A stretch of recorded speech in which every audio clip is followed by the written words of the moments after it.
Bonsoir à tous, il est 23 heures sur RTI 1 et vous suivez le dernier journal. Agenda du Premier ministre Patrick Kachi recevait ce vendredi à Abidjan Thomas Buberl, directeur général d'AXA. Le chef du gouvernement a aussi reçu son homologue de la République du Congo, Anatole Koliné Makosso. Nous y reviendrons largement en début d'édition. La semaine nationale de la propriété sera effective ce samedi sur l'ensemble du territoire national. Le lancement officiel de l'opération a eu lieu ce vendredi dans la commune d'Abobo, une opération qui intervient une semaine avant la fête de l'indépendance de notre pays qui va souffler sa 62e bougie. Faut-il légaliser la polygamie en Côte d'Ivoire? C'est la proposition de loi qui divise la société ivoirienne depuis quelques semaines déjà. Dans cette édition, la réaction de certains guides religieux et bien sûr des traditionalistes. Merci de votre fidélité à RTI 1. Je vous le disais il y a quelques instants, le directeur général d'AXA, un groupe spécialisé dans l'assurance, s'intéresse à la Côte d'Ivoire et entrevoit des investissements dans le domaine de la santé. Thomas Buberl a été reçu ce vendredi par le Premier ministre. Patrick Kachi a aussi accordé une audience à son homologue de la République du Congo. Avec Anatole Koliné Makosso, les échanges ont porté sur le renforcement de la coopération entre les deux pays. Tous les détails avec Alexis Ouetraogo. C'est l'une des retombées de la récente mission du Premier ministre au Forum économique mondial de Davos en Suisse. La visite en Côte d'Ivoire du patron du groupe AXA, spécialisé dans l'assurance. Le pays est en grand développement, notamment sur une partie qui nous concerne beaucoup, la santé, et on veut vraiment discuter ensemble qu'est-ce qu'on peut faire ensemble pour développer la santé en Côte d'Ivoire. Depuis sa création en 1985, le groupe s'est imposé comme une référence mondiale présente dans 64 pays avec près de 107 millions de clients. On a certainement un grand focus sur la santé en Afrique en général. On a commencé ça à l'époque en Égypte, en Nigeria aussi, avec un système qui dépasse l'assurance parce qu'on a créé des cliniques pour vraiment soigner les patients complètement. Et ça a beaucoup plu aux patients et en plus, on aide les pays de construire une partie de l'infrastructure médicale. Autre audience, un peu plus tard en journée, c'est accordée à Anatole Koliné Makosso, Premier ministre congolais. Invité à assister à l'inauguration de l'Agropole Nord mercredi dernier à Sinématiali, le chef du gouvernement congolais veut s'inspirer de l'expérience ivoirienne pour optimiser la réussite de ses projets agricoles et ainsi assurer la sécurité alimentaire ainsi que la transformation des productions congolaises. Au moment où notre pays engage une transition économique qui consiste à partir du tout pétrole à une économie diversifiée, la Côte d'Ivoire nous semble être l'exemple même à suivre pour réussir cette transition économique. J'ai été frappé par l'initiative ivoirienne de l'Organisation des États généraux avec l'accompagnement de l'UNESCO et nous avions lancé aussi ce chantier. J'avais besoin quand même que nous puissions échanger sur la manière dont cette initiative a été conduite. Le Congo entend ainsi réduire sa dépendance aux importations de denrées alimentaires et accroître les exportations de production agricole. Une délégation d'investisseurs allemands séjourne en ce moment en Côte d'Ivoire. Elle a été conduite par le général Philippe Mangou chez le président du Conseil économique, social, environnemental et culturel. En toile de fond, il s'agit d'une prospection de futurs investissements. Michel Digré. Après sa récente visite à Berlin, en Allemagne, le président du Conseil économique, social, environnemental et culturel reçoit la délégation d'investisseurs allemands. Des hommes d'affaires conduits par l'ambassadeur de Côte d'Ivoire en Allemagne, le général Philippe Mangou. Plusieurs projets ont été abordés lors des échanges dans le domaine de la santé, la construction, la production de caoutchouc. Pour nous, il est clair qu'ici en Côte d'Ivoire, nous avons trouvé un pays dans lequel nous pouvons investir. Faire des affaires pour l'avenir, c'est ce qui compte pour nous. Cette visite répond à la vision du président de la République Alassane Ouattara, qui est de permettre à la Côte d'Ivoire d'avoir une économie forte en attirant plus d'investisseurs. Depuis 2021, nous faisons venir des investisseurs tant de la République tchèque que de la République allemande. Cette fois-ci, nous sommes également venus avec les mêmes investisseurs. Le président du CESEC, le docteur Eugène Akaoulé, a salué l'initiative prise par l'ambassadeur de Côte d'Ivoire en Allemagne. Le CESEC, en tant que chambre consultative, est disposé à appuyer les différents projets. Son Excellence l'ambassadeur Philippe Mangou, ambassadeur de Côte d'Ivoire en Allemagne, qui nous donne cette opportunité d'échanger avec des investisseurs allemands dans tous les domaines. Et incontestablement, c'est une opportunité que la Côte d'Ivoire doit saisir dans sa marche vers l'émergence. Dans les mois à venir, plusieurs autres investisseurs viendront en Côte d'Ivoire rencontrer les autorités compétentes pour de possibles investissements. Je vous le disais en titre, la semaine nationale de la propriété va démarrer le 1er août prochain. Le lancement officiel a eu lieu ce vendredi dans la commune d'Abobo. C'est le ministre de l'Hydraulique, de l'Assainissement et de la Salubrité, Bouaké Fofana, qui a donné le coup d'envoi de l'édition 2022, le témoignage de Grace Kando. C'est parti pour la 7e édition de la Semaine nationale de la propriété. La Semaine nationale de la propriété se tient chaque année en prélude à la fête nationale. Elle vise à sensibiliser la population sur l'importance de l'amélioration de la qualité du cadre de vie. Il ne faudrait pas que ça soit seulement pour l'indépendance. Il faut que ça soit tous les jours. On doit sensibiliser aussi notre soeur, nos parents autour de nous pour rendre vraiment notre cadre propre. Parce que la propriété est vraiment très très importante pour nous, pour la santé surtout. Pour ce qui concerne notre cadre de vie, bien avant même le 7 août, nous on a pour habitude de tenir sain notre cadre de vie. Étant donné que le 7 août c'est une fête nationale, on s'arrangera à maintenir toujours propre en nettoyant les rues, devant nos maisons. La Semaine nationale de la propriété se tient du 1er au 6 août. Cette année, le thème retenu est « Par le civisme, gagnons le pari de la propriété ». C'est une tradition qu'on doit conserver. On ne peut pas être propre sur nous-mêmes, apporter de jolis habits. Dès que vous descendez devant chez vous, il y a des ordures partout.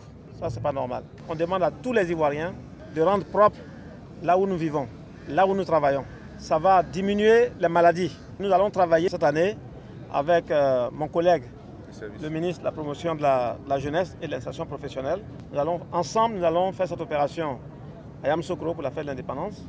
La cérémonie officielle de la 7e édition de la Semaine nationale de la propriété est prévue le samedi 6 août à Yamoussoukro, suivi de l'opération Grand Ménage spéciale Indépendance. Autre chose à présent, le ministre de la Construction, du Logement et de l'Urbanisme recommande aux maîtres d'ouvrage de s'attacher les services des professionnels du bâtiment. Une adresse faite ce vendredi au cours de la première université de l'immobilier. Bruno Nabagné-Koné s'est prononcé sur plusieurs thématiques dont l'incivisme des propriétaires, la méconnaissance de la réglementation et la problématique des effondrements des immeubles. Lanciné Bakayoko. La question des effondrements d'immeubles reste un débat d'actualité. Les causes sont là, des maîtres d'ouvrage préoccupés à minimiser les coûts, en surfant sur la qualité des matériaux de construction, des entrepreneurs omnibulés par les économies substantielles qu'ils veulent sur le dos du maître d'ouvrage, et les services techniques d'État quelquefois mis à l'index. Bruno Nabagné-Koné a réitéré la nécessité d'appliquer la réglementation, une réglementation sans ambiguïté. En Côte d'Ivoire, avant toute construction, les plans doivent être approuvés par un architecte. Et dans le cas des immeubles de plus de 2 étages, le propriétaire qui fait office de maître d'ouvrage doit également être assisté d'un ingénieur conseil et surtout faire viser son chantier par un bureau de contrôle privé. Je rappelle donc le recours obligatoire à un architecte agréé pour toute construction en milieu urbain et l'obtention préalable d'un permis de construire, là aussi, pour toute construction en milieu urbain. Ce dispositif déjà très serré s'accompagne de plusieurs autres mesures. C'est notamment la réforme du certificat de conformité. Donc ça c'est important pour le rendre obligatoire pour tout raccordement d'un bâtiment à l'eau et à l'électricité. Éviter les effondrements d'immeubles, c'est avant tout une volonté personnelle, résume Bruno Nabagné-Koné. On s'intéresse maintenant au baptême de la première promotion d'élèves commissaires de police de l'école Amadou Gon Coulibaly de Korogo. Au nombre de 29, les nouveaux commissaires ont été jugés aptes à intégrer les rangs de la police nationale, et cela après 2 années de formation. La promotion baptisée Kandia Camara a reçu ses épaulettes des mains du ministre de l'Intérieur et de la Sécurité, le général Vagondo Diomandé, le compte-rendu d'Abou Sanogo. École de police Amadou Gon Coulibaly de Korogo. Double cérémonie de baptême et de remise d'épaulettes à 29 élèves commissaires de police. Quelle devise avez-vous choisi? Nous voudrions avoir l'honneur de choisir comme devise loyauté, probité, responsabilité. Nous voudrions avoir l'honneur de choisir comme marraine Madame Kandia Camara, ministre d'État, ministre des Affaires étrangères, de l'intégration africaine et de la diaspora. Il compose la première promotion des élèves commissaires de police de cette école. Jugés aptes et dignes à exercer la charge de commissaire de police à l'issue de 24 mois de formation policière, ils intègrent désormais la grande famille des officiers de la police nationale. Ces futurs commissaires de police qui ont opté pour la devise loyauté, probité, responsabilité ont reçu leurs épaulettes couronnement de 2 années de formation des mains du ministre de l'Intérieur et de la Sécurité Vagondo Diomandé et du ministre de la Communication et de l'Économie numérique représentant leur marraine Kandia Camara, ministre d'État, ministre des Affaires étrangères, de l'intégration africaine et de la diaspora. Vagondo Diomandé a invité les nouveaux commissaires de police à la loyauté et à la discipline.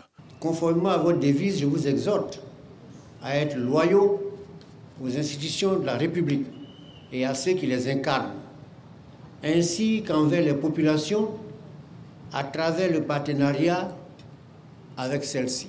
Représentant la marraine de la première promotion des élèves commissaires de l'école de police Amadou Gon Coulibaly de Korogo, le ministre de la Communication et de l'Économie numérique Amadou Coulibaly les a invités à rester disponibles et à l'écoute des usagers de leurs services. Agent d'application de la loi, vous devez le demeurer sans condition, quelles que soient les difficultés et les tentatives auxquelles vous serez très certainement confrontés. À l'issue, le ministre de l'Intérieur et de la Sécurité, Vagondo Diomandé, a procédé à la pose de la première pierre de la future école de police de Korogo. Autre temps fort de cette double cérémonie, le défilé de la première promotion des élèves commissaires de l'école de police Amadou Gon Coulibaly de Korogo. À 240 km d'Abidjan, le gouvernement vient d'octroyer une enveloppe de 155 millions de francs CFA aux comités locaux de lutte contre la vie chère. Les premiers responsables ont été outillés à Yamoussoukro. L'enveloppe leur permettra de communiquer, de sensibiliser et de veiller au strict respect des mesures arrêtées par le gouvernement. Quant au ministre du Commerce, de l'Industrie et de la Promotion des PME, Souleymane Diarra-Souba, il les a surtout invités à relever tous les défis liés à la lutte contre la vie chère. Kader Sogodogo. L'apport des comités locaux de lutte contre la vie chère est inéluctable. 31 comités au total. Chaque comité est présidé par un préfet secondé par le directeur régional du commerce de sa localité. Ce sont ces personnes ciblées qui sont outillées à Yamoussoukro en vue de la réussite de leur mission. Cet atelier avait pour but de présenter les mesures qui ont été adoptées par le gouvernement aux différents préfets, de les mettre en mission dans leur région, dans leur localité, pour qu'ils s'assurent de l'effectivité, de l'application des mesures dans leur zone. L'engagement du gouvernement dans la lutte contre la vie chère se traduit par un chèque de 155 millions de francs CFA en raison de 5 millions de francs CFA par comité. Les attentes sont nombreuses pour le bien-être des populations. Souleymane Diarra-Souba y tient. Toutefois, nous ne pouvions atteindre ces résultats si nous, soldats de la lutte contre la vie chère, sommes démunis sans le moindre soutien de notre mandant. C'est donc pour avoir pris la pleine mesure de votre rôle crucial dans cette lutte et des difficultés tant matérielles que financières, dans l'exercice de votre mission, que nous avons sollicité du gouvernement, notamment de Monsieur le Premier ministre Patrick Achi, à l'effet d'allouer un appui financier. Le ministre du Commerce, de l'Industrie et de la Promotion des PME, Souleymane Diarra-Souba, entend à travers le Conseil exécutif de lutte contre la vie chère, avec à sa tête Dr Anis Didi Bakone, sillonné les 31 régions du pays pour la réussite de la mission. Le président de la COP15 sensibilise lui aussi contre la cherté de la vie. Alain Richard Donwayi a choisi pour sa première sortie la région de la Nawa, une grande zone productrice de cacao qui subit les effets dévastateurs de la déforestation. Aux populations et aux producteurs de cacao, il a appelé à une prise de conscience collective pour lutter contre la famine. Sam Conan. Le président de la COP15, Alain Richard Donwayi, a soubré dans la région de la Nawa pour rencontrer les populations. Objectif, expliquer les enjeux de sa mission en tant que président de la COP15 et par la même occasion sensibiliser les producteurs à une prise de conscience. Aujourd'hui en Côte d'Ivoire, on se plaint de la vie chère. On aura beau accuser nos gouvernements, on aura beau accuser nos États, mais les premiers responsables, c'est nous-mêmes. Comment est-ce que nous faisons notre agriculture? Est-ce que nous faisons attention à ne pas gaspiller l'eau? Est-ce que nous faisons attention à ne pas détruire les forêts? Est-ce que nous faisons attention à notre environnement? Mon travail, c'est de faire en sorte que tout le monde dans le monde entier prenne conscience. Le président de la COP15 n'a pas choisi par hasard Soubré pour sa première sortie à l'intérieur du pays. Il veut d'abord engager ses parents de cette grande zone productrice de cacao dans la réussite de sa mission. Message perçu est 5 sur 5 par les populations. Nous, au niveau de la Nawa, la zone productrice de cacao, je pense que le choix du président n'a pas été un choix hasardeux parce qu'il faut que la lutte contre la sécheresse doit partir de la région de la Nawa. Toute la Nawa, sans réserve, s'engage. Bien avant ça même, la Nawa s'est engagée à faire des plantes d'arbres pour lutter vraiment contre la désertification. Le président de la COP15, Alain Richard Donwayi, annonce plusieurs autres missions de sensibilisation sur les néfastes de la désertification et la sécheresse à l'intérieur et à l'extérieur du pays dans les tout prochains mois. La nuit aura été longue pour les équipes du ministère de la Femme, de la Famille et de l'Enfant. Au cours d'une opération de ratissage, au moins 200 enfants ont été retirés des rues d'Abidjan. L'opération baptisée Zéro enfant dans la rue vise à offrir à ces derniers une prise en charge sanitaire, psychologique et socio-professionnelle. On fait le point avec nos reporters Didier Nguissan et Godefroy Okambawa. Il est 3h54. Ce vendredi du 29 juillet 2022, dans la fraîcheur de la nuit, des enfants qui dorment à la belle étoile. Ils sont pour la plupart abandonnés par leurs parents et laissés à leur propre sort. 4h39, nous sommes dans la commune de Cocody, aux environs du terminus 81-82 de la Sotra. Ici, les enfants sont réveillés de leur sommeil par la ministre Nassénéba Touré, ministre de la Femme, de la Famille et de l'Enfant, pour leur apporter assistance. Sincèrement, quand je vous vois sur le terrain comme ça, moi, ça me touche profondément. Vraiment, je vous encourage. Je n'ai pas les moyens, mais je n'ai que ma parole, vraiment, pour vous soutenir. On voudrait que vous soyez nos yeux, que vous soyez nos partenaires. Quand il y a des enfants, que vous nous informez pour que nous puissions récupérer ces enfants, les soigner d'abord, savoir quel est leur problème, voir ceux qu'on peut remettre dans leur famille et puis voir ceux qui n'ont plus de famille, trouver des familles de placement, d'autres qui sont 14 ans, 15 ans, les former et puis les réinsérer dans la société. Cette opération est éclatée dans plusieurs communes avec des collaborateurs de Nassénéba Touré. Sur le balcon de cette pharmacie dans la commune de Marcory, une dizaine d'enfants, dont des filles, sont invités à rejoindre le cas de ramassage. Certains hésitent, d'autres prennent même la fuite, mais finissent par revenir à la raison. À bord du car, le doute laisse la place à la décrispation. Cette opération qui a permis de sortir plus de 200 enfants des rues en une nuit est pilotée par le programme de protection des enfants et adolescents vulnérables. C'est comme un espoir. D'autres attendaient, ils étaient dans la rue, vous les avez vus. D'autres sont réticents parce que peut-être ils sont déjà allés dans des centres, ils n'ont pas été bien traités. D'autres sont réticents parce que le problème psychologique qu'ils ont eu au départ de la famille n'a pas été traité. C'est un état d'esprit qui s'installe et il n'y a plus de confiance. Donc aujourd'hui, il y a un gros travail à faire pour éradiquer ce fléau de notre pays. Cette visite médicale, suivie d'un entretien, marque le début de leur prise en charge, ce qui va aboutir à leur resocialisation. Certains retourneront en famille, d'autres apprendront un métier ou reprendront leurs études. Et si la polygamie était optionnelle en Côte d'Ivoire, depuis quelques semaines déjà, la proposition de loi continue de faire des vagues dans la cité. Et sur le sujet, les avis sont partagés. Après les citoyens lambda, les guides religieux et les gardiens de la tradition ont aussi décidé de prendre la parole. C'est le dossier de la rédaction de RTI 1, un dossier préparé par Serge Pacom Didi, Davy Soyo et Serge Coléa.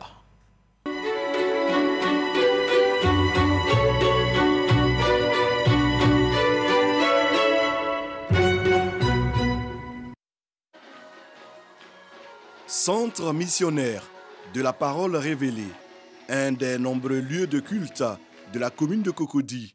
La communauté est en fête ce mercredi 27 juillet 2022. Et pour cause, son guide célèbre un an de plus.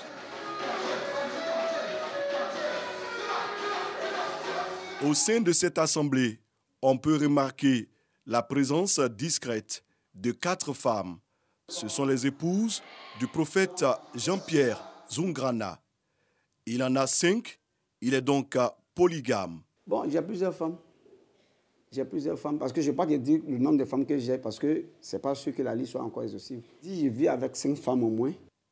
Celui qui se fait appeler le messager de l'Alliance explique le sens de sa situation matrimoniale. Une conduite qui lui aurait été dictée par Dieu lui-même. Puisque Dieu m'a demandé de mener cette vie de polygamie à travers laquelle il va me donner des instructions, donc des enseignements, il m'a d'abord mis dans la condition de la sagesse. Aujourd'hui, c'est devenu une vie paisible, comme si je vivais avec une seule femme ou bien si je vivais seul même. Polygamie optionnelle, la proposition de loi du député Yacouba Sangaré interpelle et questionne les religieux dans toute leur diversité. Dieu nous dit, mariez-vous à une femme, à 2 femmes, à 3, jusqu'à 4. Si vous, maintenant, vous avez les moyens. Ça, c'est tellement important. Lorsque vous avez une femme, si vous connaissez une autre femme que vous aimez, alors Dieu dit, au lieu de cacher cette femme, et surtout sa progéniture, il faut légaliser votre union devant Dieu aussi. Si vous pouvez la mettre dans les mêmes conditions qui sont accordées à la première femme, alors, en ce moment-là, Dieu vous dit, vous pouvez y aller. Le projet de loi ne s'accommode pas à toutes les chapelles. L'Église tient sa position de la loi divine, du décret divin qui dit que « Homme, tu quitteras ton père et ta mère et tu t'attacheras à ta femme et plus d'eux, vous ne ferez plus qu'un. » Désormais, dans cette institution matrimoniale, vous n'êtes plus deux individus, non, mais vous ne formiez qu'une seule chair. Comment peut-on devenir seule chair quand on est 3 ou 4, voire 5? Universitaire, traditionnaliste et grand défenseur des valeurs africaines, le professeur Amoy Urbain nous donne son éclairage sur la polygamie optionnelle. Il ne s'agit donc pas systématiquement de la polygamie, c'est-à-dire de la polygamie présentée comme une option dans le cadre d'un couple. Si c'est dans le cadre d'un couple, donc il n'y a pas de systématisation, c'est une option. Aussi bien en religion que dans la tradition, le tout réside dans une négociation savante. À preuve, quand même on doit aller prendre une deuxième femme, la communauté, la famille se réunit pour dire « Est-ce que tu as demandé l'autorisation à ta femme ?» Une des raisons de la proposition de l'honorable Yacouba Sangaré est de protéger les femmes qui, selon lui, ont eu des enfants avec des hommes déjà en couple. Il s'appuie notamment sur la modification de la loi sur le mariage qui reconnaît depuis 2019 les enfants adultérins. La loi est censée protéger tous les membres de la société. Il ne faut pas catégoriser les membres de la société. Le législateur doit être courageux d'aller jusqu'au bout de ses idées. À partir du moment où il y a une reconnaissance des enfants adultérins, mais de grâce que les mamans puissent avoir cette possibilité aussi d'être reconnues comme épouses pour mieux encadrer les enfants, pour que demain, ces enfants ne soient pas qualifiés d'enfants de la rue ou des microbes. Dans ce débat, il y a ceux qui rétorquent que la polygamie devrait s'appliquer à tous. Polygynie pour les hommes, c'est-à-dire avoir plusieurs femmes, et polyandrie pour les femmes qui auront le droit de prendre plusieurs hommes. Si moi, en tant qu'homme, je le fais, et si une femme est en train de le faire, nous sommes là dans le domaine de la morale. Mais il ne m'appartient pas de condamner. Il ne m'appartient pas d'apprécier. À chacun son choix. Au départ, tout va choquer. Si par extraordinaire d'autres le font, les gens vont assumer comme des femmes aussi assument la polygamie des hommes. Donc moi je dis, une société évolue et il y aura du tout dedans. Il y aura des femmes qui vont le faire pour dire, je vais montrer aux hommes que je peux m'amuser avec des hommes aussi. Si elles le font, elles vont assumer. Mais ça sera difficile. Comme on peut le constater, les débats sont animés et conduisent parfois à des perspectives qui pourraient bouleverser les habitudes de vie. Pour l'heure, nous en sommes au stade de proposition. Une proposition qui sera certainement passée au peigne fin par le Conseil constitutionnel. Dossier vide ici, à revoir sur RTI 1. On s'intéresse maintenant au point de la situation de la Covid-19 au 29 juillet.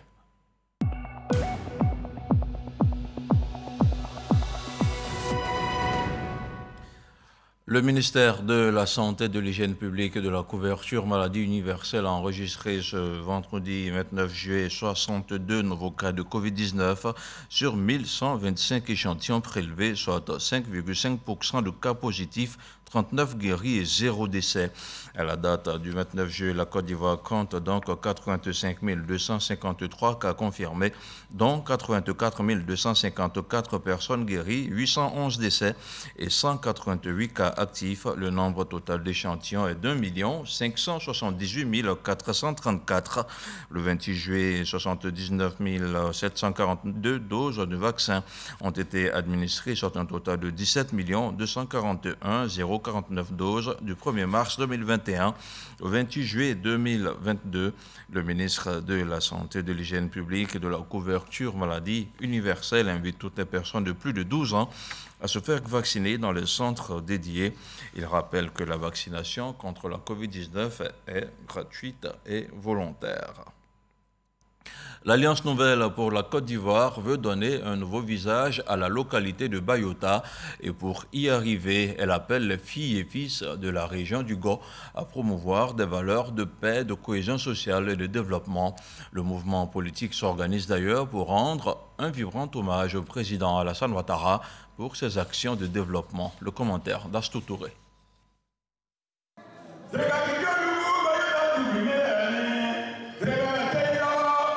S'unir pour bâtir. C'est autour de ce slogan que les jeunesses de la localité de Bayota et des villages environnants se sont réunis pour faire le point des préparatifs de la cérémonie d'hommage qu'elle organise en l'honneur du président de la République, Alassane Ouattara. Pour les fils et filles de la région du Go, il est temps de promouvoir la paix, la cohésion, mais surtout de faire le bilan des actions de développement menées par le président de la République, Alassane Ouattara, dans leur localité. Les jeunes du Go ont compris qu'il faut aller au développement. Il ne faut pas tourner le dos au développement. C'est pourquoi ce qui a été fait, nous allons nous arrêter et nous allons dire merci au président Alassane Ouattara. Merci à ce grand bâtisseur. La population a répondu massivement à cet appel. Elle se dit prête pour la réconciliation et le pardon pour cultiver le développement dans leur région. Merci au président Alassane Ouattara qui bataille très fort pour que la jeunesse de Côte d'Ivoire soit très unie et heureuse. Il ne faut pas croiser les bras. La lutte, c'est ça aussi. Il faut taper à toutes les portes. Il faut supporter celui qui est au pouvoir pour que demain le développement avance partout. Un président, il est là pour tout le monde. Tout est fin prêt donc pour le 30 juillet prochain, date où se tiendra la cérémonie d'hommage au président de la République. L'Alliance Nouvelle pour la Côte d'Ivoire exhorte la population à participer massivement à cette grande journée de reconnaissance au président de la République. Dans l'actualité hors de chez nous, en République de Guinée, les tractations se poursuivent autour de la durée de la transition.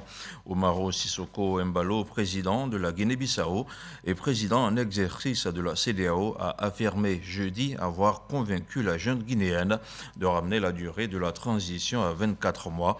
Une information que n'a pas confirmée la junte qui évoque plutôt 36 mois. Les autorités guinéennes qui invitent d'ailleurs la CEDEAO à se pencher sur le contenu de la transition et non sur sa durée. Et voilà, on referme tout et on se dit à demain pour une nouvelle édition d'Information. Bonsoir.